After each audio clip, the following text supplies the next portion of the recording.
Hello, everyone. Welcome to U.S. Immigration Updates. We hope that you are doing well. Today, we have some important news to discuss regarding recent changes in the Department of Homeland Security's policies related to work permits for immigrants. The DHS announced significant measures aimed at accelerating the processing of work permits and extending their validity for certain categories of individuals. These changes have the potential to impact the lives of many immigrants, and we're going to break it down for you. Let's start by addressing the need for these changes.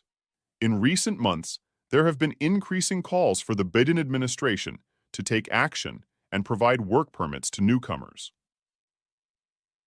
Under federal law, all U.S. employers must ensure that their employees are legally authorized to work. Without this authorization, non-citizens are excluded from the formal labor market.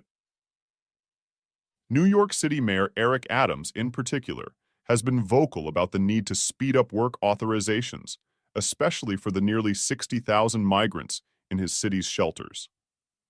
Similar calls have come from local officials in other cities. Now, let's delve into the changes announced by the DHS. Starting on October 1st, the Department of Homeland Security will be dedicating additional personnel and implementing improvements to reduce the median processing times for employment authorization documents, EADs. These improvements will primarily benefit migrants who entered through the Cuban, Haitian, Nicaraguan, and Venezuelan CH&V parole process or through the CBP-1 mobile app. It's important to note that currently, U.S. Citizenship and Immigration Services, USCIS, is processing 80% of parole-based EAD applications in 4 months. However, one issue that needs addressing is the low application rate among migrants paroled into the U.S. through these processes. In fact, only a small percentage have applied for work authorization, with a shockingly low 16% among CBP-1 parolees. To tackle this problem, DHS sent notifications to approximately 1.4 million individuals, including CHNV and CBP-1 parolees, about their potential eligibility for a work permit. The White House estimates that about 20% of CBP-1 parolees could be immediately eligible to work. Now, let's shift our focus to asylum seekers. They face complex barriers to obtaining work permits despite being eligible.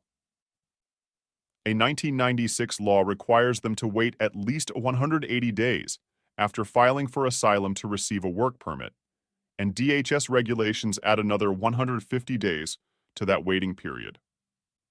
Although initial work permits for asylum applicants are currently being processed within 60 days, this progress was achieved after a year-long lawsuit.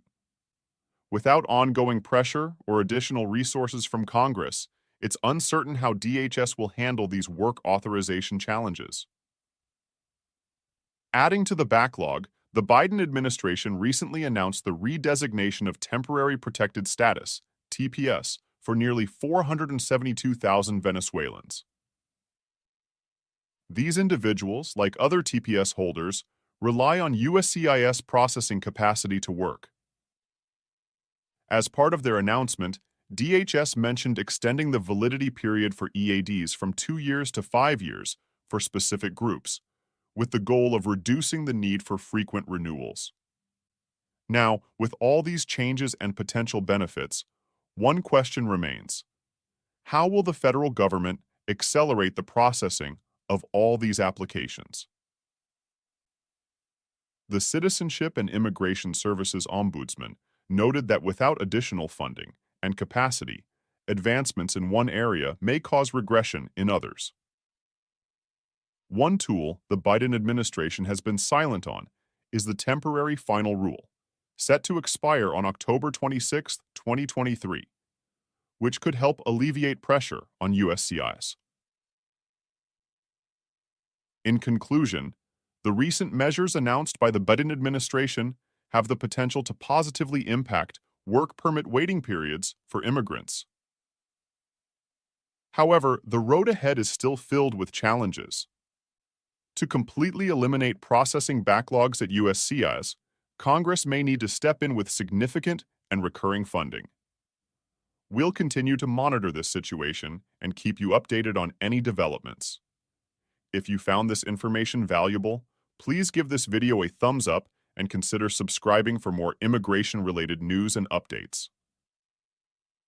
Thank you for joining us today, and we'll see you in the next video.